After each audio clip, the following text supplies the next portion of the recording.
고난이라는 주제는 피하고만 싶은 주제입니다. 마주하고 싶은 주제가 아닙니다. 여러분, 이 고난과 역경이 그런데 없는 사람이 어디에 있을까요? 고난이 이렇게 싫은데 고난이 없는 인생이 있을까요? 우리 중에 단 한 사람도, 호흡이 붙어 있는 단 한 사람도 예외 없이 인생은 어쩔 수 없이 고난일 수밖에 없다.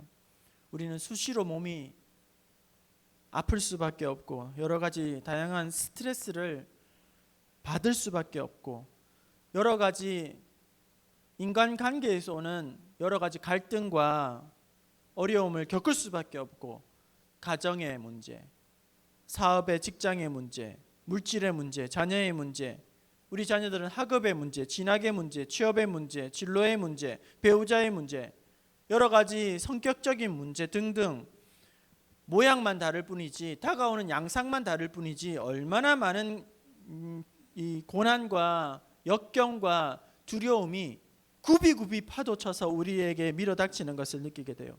지금 우리가 좀 안전하다고 해서 영원히 안전할 수 있습니까? 지금 우리가 좀 건강하다고 해서, 지금 내가 무슨 문제가 없다고 해서 우리가 앞으로 계속 영원히 건강하리라고, 안전하리라고 자신할 수 있습니까?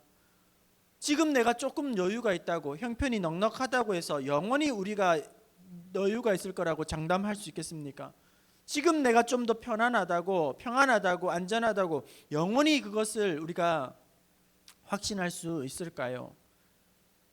날씨가 좋은 날만 있을 수 없는 것처럼 때로는 흐리고, 때로는 비바람이 치고, 때로는 폭풍우, 번개가 치고, 때로는 너무너무 살을 애는 추위를 만나게 되고, 너무나도 더운 여름을 만나게 되고, 우리는 무덤에 들어가는 날까지 이 고생과 수고, 근심과 염려는 그림자처럼 우리를 떠나지 않고 계속 따라다닐 수밖에 없는 것이겠죠. 고난은 피할 수 없다, 계속 파도처럼 우리에게 밀려온다, 이 사실을 알면서도 불구하고 우리는 다 인정하지만 당연하게 그것을 받아들이면서도 고난이라는 주제는 결코 반갑지 않다는 겁니다. 만나지 않았으면 좋겠어요. 제가 생각하는 고난에 대한 진리 한 가지는 이것입니다. 고통이란 도무지 적응이 되지 않는다는 거예요. 도무지 적응되지가 않는다는 겁니다. 이 고통이라는 것이 내성이 생기지가 않아요. 당할 때마다 힘들어요. 당할 때마다 고통스러워요. 당할 때마다 깜짝깜짝 놀라요. 이 고통이라는 것이 영원히 적응이 되지 않아요. 당할 때마다 우리는 너무너무 고통스럽고 적응이 되지 않아요. 치과 병원에 수도 없이 가서 이를 치료를 받고 발치를 했지만 또 치과 병원에 가게 되면 또 불안하고 두려워요. 걱정이 돼요. 막 안 했으면 좋겠어요. 학생은 중간고사, 기말고사, 모의고사, 쪽지고사 1년에도 수도 없이 시험을 치는데 또 다음 시험이 오면 또 괴로워요. 힘들어요. 너무너무 고통스러워요. 인생을 살면서 수도 없이 우리는 많은 어려움들을 넘어왔어요. 이겨냈어요. 극복했어요. 또 헤쳐왔어요. 하지만 나는 또 어려움을 당할까 봐 두려워요. 또 걱정이 됩니다. 그게 싫습니다. 고통이 싫어요. 고난이 싫습니다. 도망치고만 싶고 피하고만 싶습니다. 여러분, 우리는 인생을 살면서 수도 없이 원치 않는 고난에 직면하게 됩니다. 내가 아무리 잘해도 소용없어요. 내가 아무리 잘해도 소용이 없어요. 내가 아무리 피하고 싶어도 피할 수가 없어요. 원치 않는 고난을 만나게 됩니다. 내가 아무리 운전을 잘해도 상대방이 운전을 못하면 나는 어쩔 수 없이 피해자가 되고 사고를 만날 수밖에 없어요. 오늘 본문에 보면 바울과 실라가 매를 맞고 옥에 갇혀 있습니다. 이들은 잘못한 것이 아무것도 없습니다. 귀신 들린 여종에게, 점치는 여종에게 예수 그리스도의 이름으로 귀신을 쫓아낸 것밖에 없어요. 그런데 돌아온 결과는 처참합니다. 심한 매질을 맞았습니다. 감옥에 갇혔습니다. 이루 말할 수 없는 고통을 당하고 있습니다. 그들은 지금 원치 않는 고통을 받고 있는 것입니다. 선을 행하였지만 결과는 좋지 않습니다. 선을 행하였지만 그들은 매질을 당했습니다. 열심히 선을 행하였지만 박해를 지금 당하고 있습니다. 그런데 여러분, 이때 두 사람의 보여준 놀라운 반응은 무엇인가? 원치 않는 고난 가운데에, 박해 가운데에 돌아온 결과는 심한 고통에도 불구하고 그들은 어떤 반응을 보이고 있는가? 당연하게 그들은 원망했어야 합니다. 당연히 그들은 불평했어야 합니다. 그들은 당연히 하나님 앞에 항변했어야 합니다. 원치 않은 결과 가운데에 그들이 보여준 참으로 놀라운, 오히려 그들이 찬송합니다. 그들은 오히려 하나님 앞에 기도합니다. 도무지 이해할 수 없는 이 놀라운 행동을 모든 간수들이 듣고 모든 죄수들이 들으면서 놀라합니다. 그들의 눈에 비친 바울과 실라의 모습은 마치 이 세상 사람이 아닌 것처럼 그렇게 보여지기도 합니다. 기도하며 찬미하는 한가운데에서 하나님이 놀랍게 역사하기 시작합니다. 옥터가 흔들리고 옥문이 열려지고 모든 사람의 매인 착고가 풀려지는 역사가 일어났습니다. 여러분, 우리가 기도하면 우리 하나님께서 일하실 줄로 믿습니다. 우리가 기도하면 하나님께서 역사하실 줄로 믿습니다. 기도하는 한 사람이 기도하지 않는 한 민족보다 더 강하게 하실 줄로 믿습니다. 알 수 없는 사태가 벌어지고 있어요. 우리가 할 수 있는 거 없어요. 하지만 기도하면 우리 하나님께서 우리의 기도를 들으시고 역사하실 줄로 믿습니다. 이때의 감옥에서 어떤 간수들이, 감옥을 지키던 간수들은 그러면 어떤 상황에, 이 상황에 대해서 어떻게 반응하고 있는가? 우리 읽지 않았지만 26절 27절, 지금 옥터가 흔들리고 착고가 풀려지고 기도 가운데에, 찬송 가운데에 놀라운 역사가 일어나고 하나님의 영광이 나타나고 있을 때에 간수들은 그러면 어떤 태도와 반응을 보이고 있는가? 대조적인 반응을 보인다는 거예요. 같이 읽어봅시다. 이에 갑자기, 시작.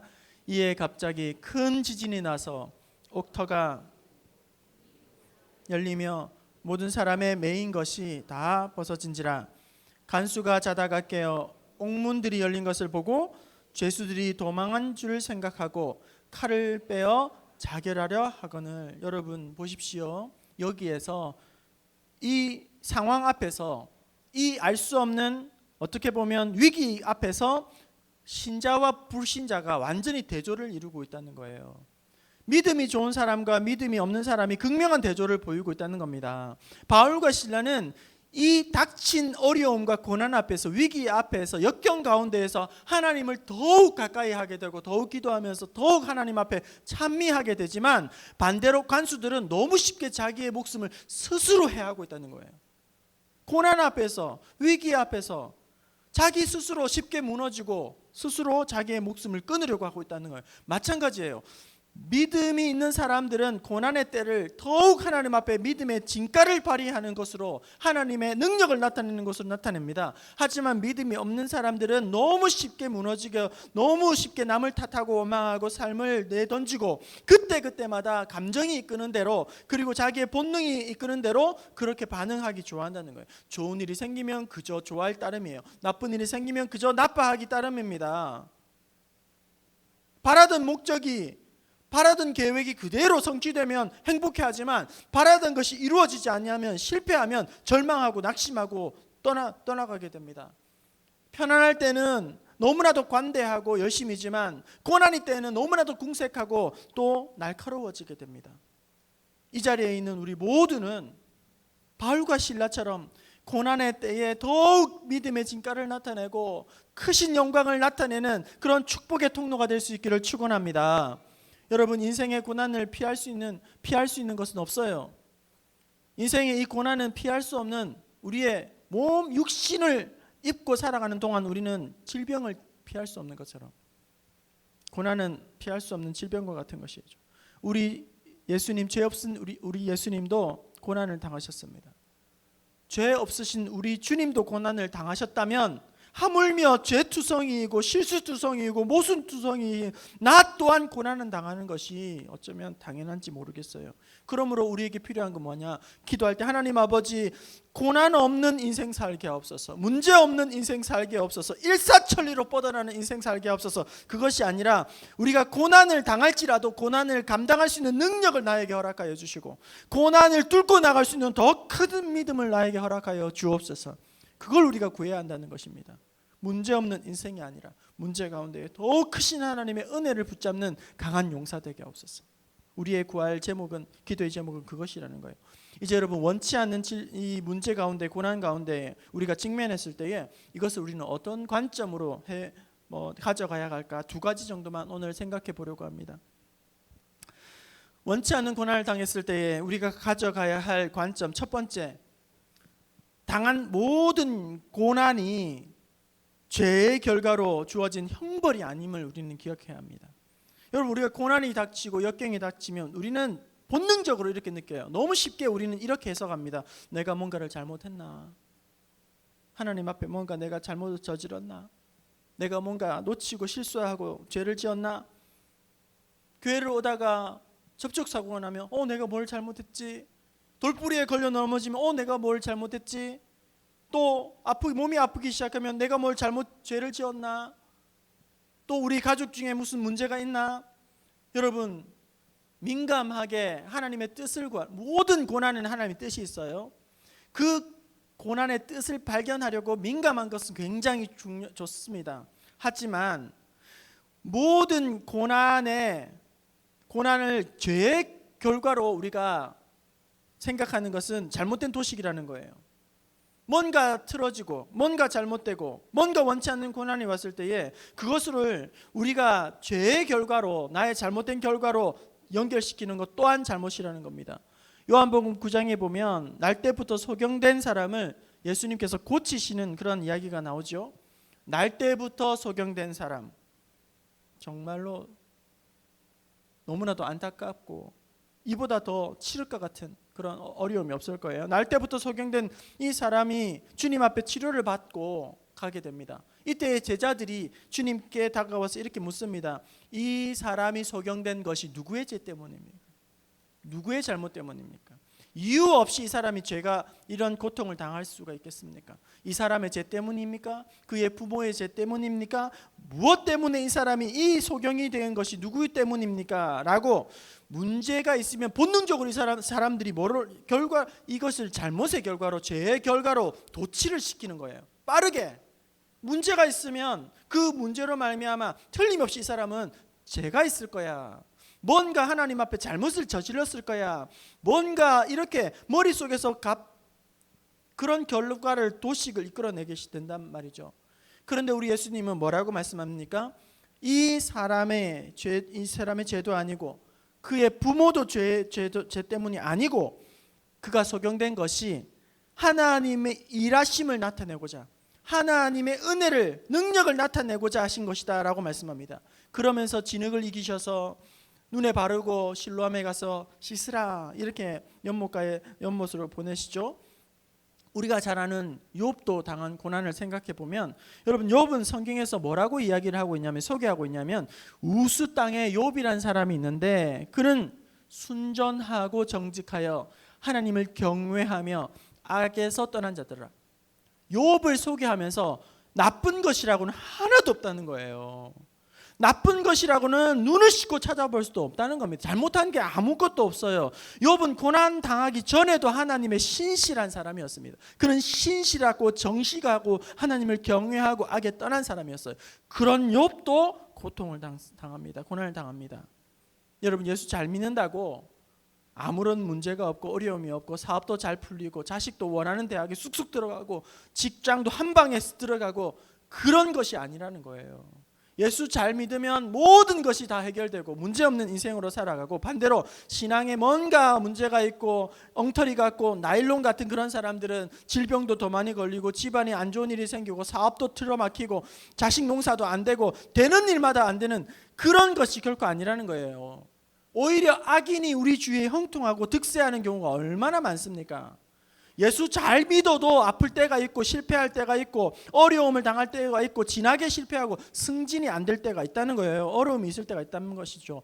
이런 원치 않는 고난을 당할 때에 이것을, 모든 것을 죄의 결과로 인한 형벌이라고 생각하지 말아야 한다는 겁니다. 그러므로 우리가 원치 않는 문제를 만났을 때, 고난을 만났을 때에 스스로를 너무 괴롭게 하지 마세요.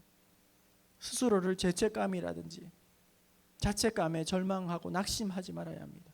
또 다른 사람이 그런 원치 않는 고통을 당했을 때 그 모습을 보면서 너무 쉽게 우리는 그 사람을 정죄하고 문제시해서 돼서는 안 될 것입니다.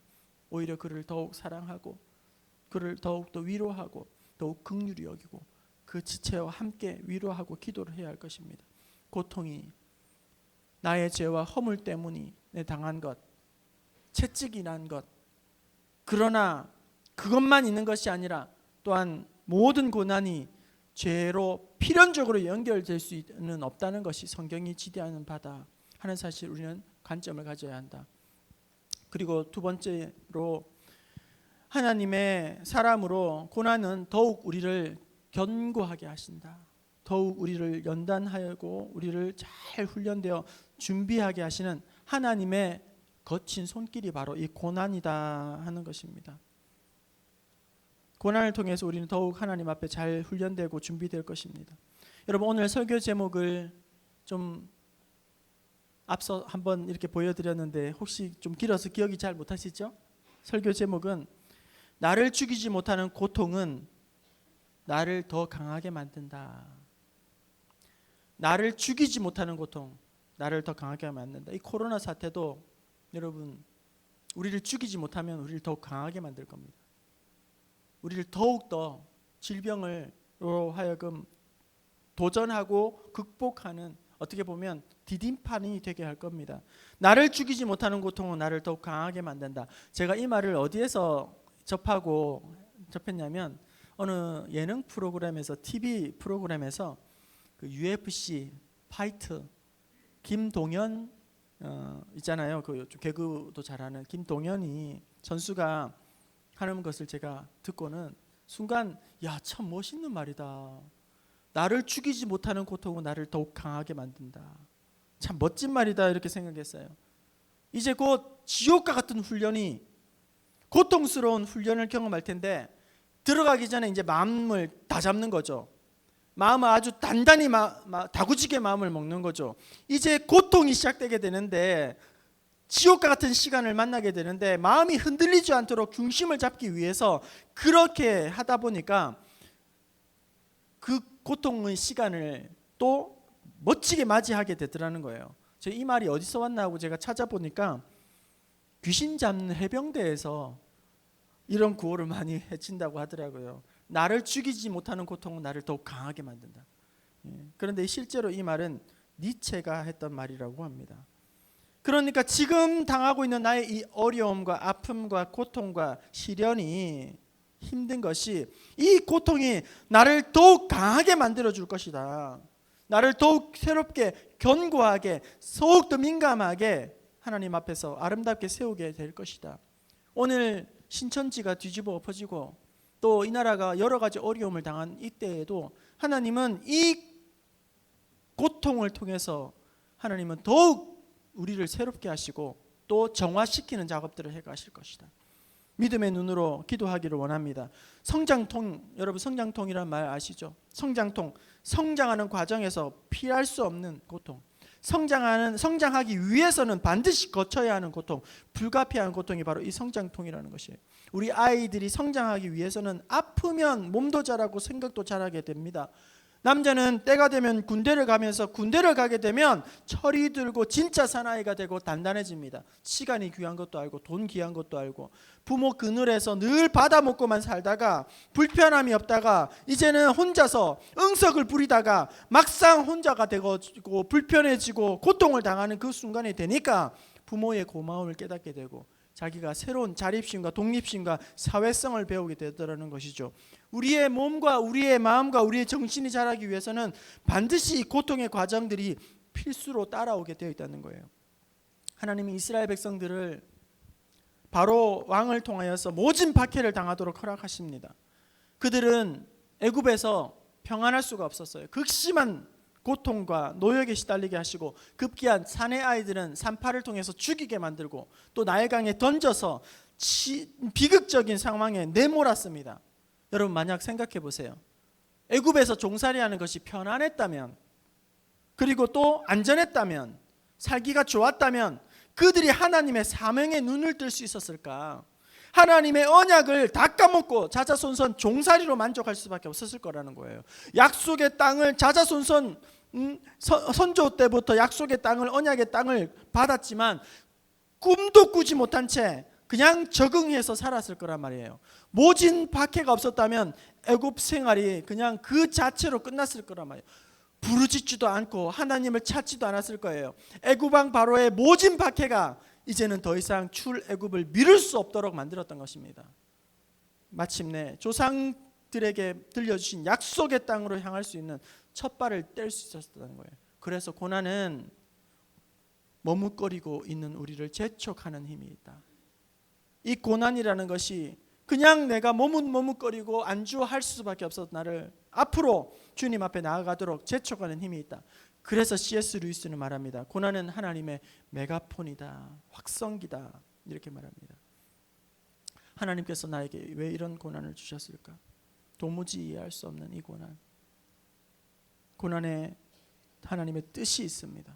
여러분, 나를 더욱 잘 훈련시키고 준비시키고 더욱 견고하게 주님 앞에서 쓰임받게 하시려고 그렇게 나를 거친 손으로 다루어 가신다는 것입니다. 카네미 멜론 대학의 랜디 포시 교수, 말기암 마지막 강단에서 이런 이야기를 했다고 합니다. 여러분 한번 들어보세요. 랜디 포시 교수가 마지막 강단에서 이런 이야기를 했답니다. 여러분, 고난과 역경이 존재하는 이유가 있습니다. 고난과 역경은 우리를 몰아내기 위한 존재는 결코 아닙니다. 고난은 우리가 무언가를 얼마나 간절히 원하는지를 깨닫게 해주는 기회가 됩니다. 이것을 충분히 간절히 원하지 않는 사람에게는 이 고난과 역경은 그만두라고 이야기합니다. 포기하라고 이야기합니다. 이 고난과 역경은 그런 사람을 단념하기 위한 그런 도구입니다. 여러분, 고난이 왔을 때에 이 내가 하고 있는 일이 얼마나 간절한지를 다시금 깨닫게 하시려고 우리 하나님이 고난을 주신다는 겁니다.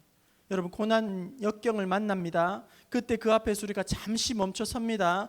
이것은 포기하는 것이 아닙니다. 완전히 실패한 것이 아닙니다. 고난과 역경 그 앞에서 우리는 다시 생각합니다. 이 일이 정말 간절히 원하던 일인가? 내가 이 일에 순전한 믿음으로 하나님 앞에 드린 헌신이 맞는가? 이 고난 앞에서 정말 이 일은 하나님이 기뻐하시는 일이었는가? 다시 한번 나를 돌아보게 만드는 것이죠. 그리고 이 시간을 통해서 우리는 더 멀리 더 높이 점프할 수 있는 소망의 시간, 기회를 생각하는 그런 은혜의 시간으로 만들어야 한다는 겁니다. 우리의 마음이 무너질 때에 다시 한번 이런 믿음의 통찰력을 가지고 고난 앞에서 포기하기보다, 절망하기보다, 실망하기보다 더욱 하나님 앞에서 잘 준비되어지고 또 훈련받아지고 더욱 성장하는 기회로 만들어가는 저와 여러분 될 수 있기를 축원합니다. 베드로전서 2장 19절을 읽고 이 말씀 마치고자 합니다. 베드로전서 2장 19절. 부당하게 고난을 받아도 함께 읽겠습니다. 시작. 부당하게 고난을 받아도 하나님을 생각함으로 슬픔을 참으면 이는 아름다우나. 때로 우리가 이해할 수 없는, 때로 원치 않는 고난을 당할 때가 있습니다. 부당하다 싶은 그런 고난을 당할 때가 있습니다. 부당한 대우, 억울한 오해, 억울한 일을 당할 때가 있습니다. 하지만 여러분, 이때에 우리는 어떻게 해야 하겠습니까?